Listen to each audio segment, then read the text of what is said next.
America का राहत फ़तेह अली खान को वीज़ा देने से इनकार। गुलकार ने अमेरिकी सिफारतखाने को आड़े हाथों ले लिया। आखिर माजरा क्या है? 2015 से 2023 के दरमियान अमेरिका में हासिल होने वाली आमदनी पर टैक्स की अदायगी ना करने की वजह से अमेरिका ने आलमी शोहरत याफ्ता गुलकार राहत फ़तेह अली खान को कॉन्सर्ट में शिरकत के लिए अमेरिका का वीज़ा जारी करने से इनकार कर दिया। इस्लामाबाद में अमेरिकी सिफारतखाने का कहना है कि वीज़ा हासिल करने के लिए आपको 2015 था 2023 टैक्स अदायगी के हवाले से IRS डॉक्यूमेंटेशन और बॉलीवुड इवेंट LLC की तरफ से कानूनी दस्तावेजात फराहम करना होंगी। तहम राहत फ़तेह अली खान का दावा है कि उन्होंने अमेरिका में अपने प्रमोटर्स के जरिए तमाम टैक्सों की अदायगी कर दी थी। राहत फ़तेह अली खान ने बताया कि उन्होंने अपने प्रमोटर से रब्ता करके उनसे टैक्सों की अदायगी के मतलूबा दस्तावेजात फराहम करने के लिए कहा है और उसके बाद ये दस्तावेजात सिफारत खाने में जमा कराई जाएंगी। गुलकार ने कहा कि उन्होंने रवां साल अमेरिका का दौरा किया था और अगर मज़कूर अरसे के टैक्सों की अदायगी ना होती तो सिफारत खाना पहले वीज़ा जारी ना करता। इन हथकंडों के जरिए उन्हें और मुल्क को बदनाम करने की कोशिश की जा रही है। राहत फ़तेह अली खान ने रवां महीने 18 नवंबर 2023 को association of Pakistani physicians of north America के ज़ेर एहतमाम म्यूजिकल शो में शिरकत के लिए अमेरिका जाना था। कॉन्सर्ट की बुकिंग राहत फ़तेह अली खान के प्रमोटर रेहान सिद्दीकी के जरिए कराई गई थी। प्रमोटर ने ही गुलकार के वीज़े के लिए दरख्वास्त दी और ज़रूरी दस्तावेजात सिफारत खाने को फराहम की।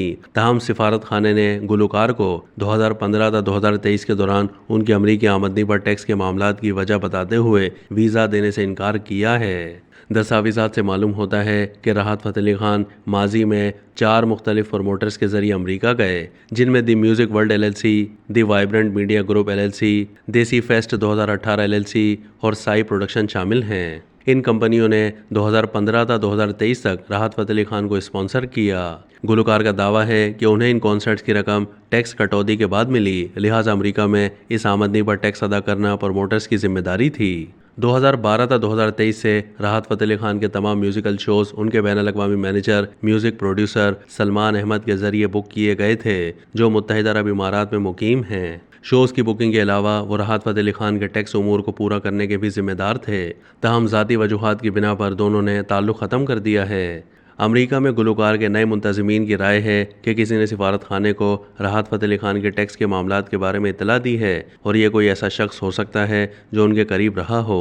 जब राहत फ़तेह अली खान के साबिक मैनेजर या प्रोड्यूसर सलमान अहमद से रब्ता किया गया तो उन्होंने कहा कि वो 2012 से उनके साथ हैं। पिछले 11 सालों में हमने बैनुल-अक़वामी सतह पर सैकड़ों कॉन्सर्ट्स किए। हमारे ताल्लुकात मिसाली थे। हाल ही में खान साहब ने फैसला किया कि उनका फर्स्ट कज़न उनके तमाम मामला देखेगा।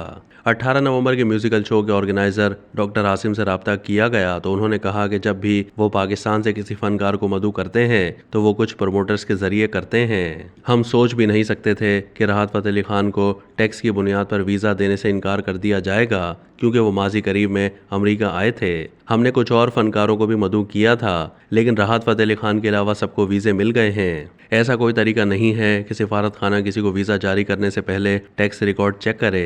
हो सकता है कि किसी ने सिफारत खाने को इसकी इत्तला दी हो। अमेरिका में राहत फ़तेह अली खान के नए प्रमोटर रेहान सिद्दीकी ने दी न्यूज़ से बातचीत करते हुए बताया है कि बतौर प्रमोटर ये राहत फ़तेह अली खान के साथ उनका पहला शो था। हमें नहीं मालूम कि माजी में उनके प्रमोटर्स ने गुलकार का टैक्स अदा किया या नहीं। अगरचे वीज़ा नहीं मिला, लेकिन इस दौरे पर उनका टैक्स अदा करने की जिम्मेदारी हमारी थी। अब तक के लिए इतना ही। मज़ीद मालूमात के लिए डेली जंग के YouTube चैनल को सब्सक्राइब कीजिए।